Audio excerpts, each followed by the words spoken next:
Para comenzar a resolver un ejercicio de áreas, primero se tiene que encontrar los centroides de la figura. Para ello, he creado esta tabla con la información necesaria para encontrar los centroides. Aquí tenemos la figura, la he dividido en 3 secciones que harán más fácil su cálculo. Primero tenemos que encontrar el área de la figura. Hay que notar que la figura 1 y la figura 3 son las mismas. Como son rectángulos, el área es base por altura. Hay que notar que la altura de la figura 2 es la altura total menos 2 veces la altura 1. Ahora necesitamos encontrar la posición de cada centroide de las figuras con respecto al eje.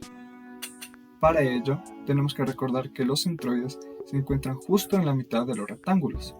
Por esto es que el centroide en X se encuentra a la mitad de 17.2, que es 8.6 para cada uno.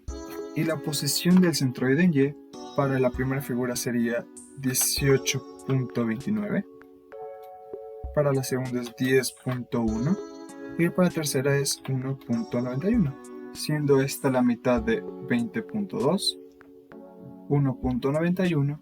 Ahora tenemos que calcular el área por la distancia en X y el área por la distancia en Y sacar la sumatoria.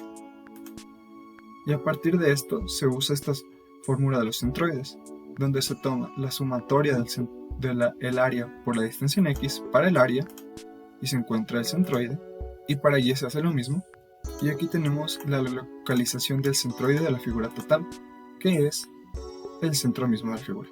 Una vez calculado el centroide de nuestra figura, procedemos a encontrar los momentos de inercia con respecto al centroide de la misma. Entonces nos valemos de las áreas de las figuras encontradas en el literal anterior y procedemos a encontrar la distancia en X desde el origen hacia los centroides de cada figura. Como podemos observar, son 0, pues los centroides de todas las figuras están alineados con el eje Y, por lo tanto no existe distancia en el eje X hacia los centroides de las mismas. De igual manera debemos encontrar las distancias en Y hacia los centroides de cada figura. Así observamos que la distancia en Y al centroide de la figura 1 es 8.19. Asimismo, la distancia en Y hacia la figura 3 es menos 8.19. Ahora debemos calcular el área por las distancias tanto en X y en Y, que solo sería multiplicar el área por las distancias. De la misma forma debemos encontrar el área por el cuadrado de las distancias, como podemos observar. También debemos encontrar el área por la distancia X por la distancia Y. Ya para terminar debemos calcular el momento de inercia con respecto al eje X y nos valdremos de esta fórmula para la figura 1 y para la figura 3. Ahora para la figura 2 nos valdremos de esta fórmula y así obtenemos los valores. Finalmente los sumamos y obtenemos el momento de inercia total en el eje X. Ahora para el eje Y realizamos lo mismo. Para la figura 1 y la figura 3 usaremos esta fórmula, mientras que para la figura 2 usaremos esta fórmula y obtendremos estos valores a los cuales sumaremos y finalmente obtendremos el momento de inercia con respecto al eje Y. Haremos lo que es el momento de inercia polar. Para esto utilizamos su fórmula, la cual nos dice que el momento de inercia polar va a ser igual a la sumatoria de inercia en X más la sumatoria de inercia de Y. Reemplazando nos da un resultado de 12.620,33 pulgadas a la cuarta. Continuando con el ejercicio, ahora lo que encontraremos es el radio de inercia respectivo al eje X y al eje Y. En este caso vemos que la fórmula dice que es igual a la raíz de la inercia de X o Y sobre su momento de inercia polar.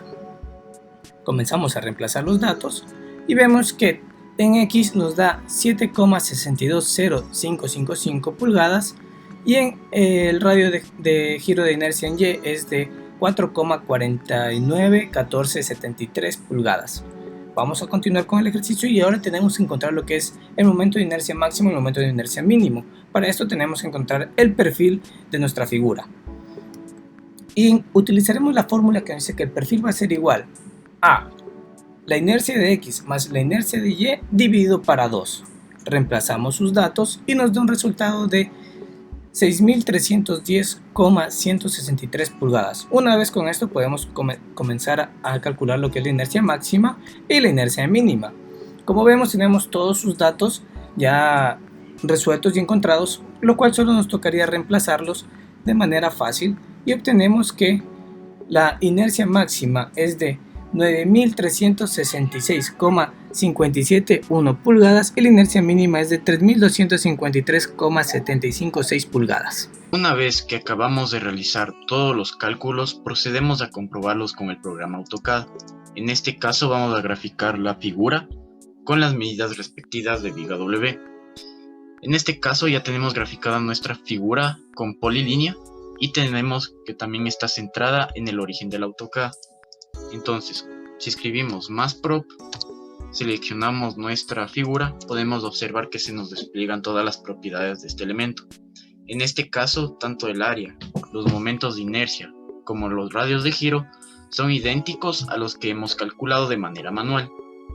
Un punto muy importante que hay que decir es que en los momentos principales de Emax y también de Emin, vemos que son exactamente iguales a los momentos de inercia.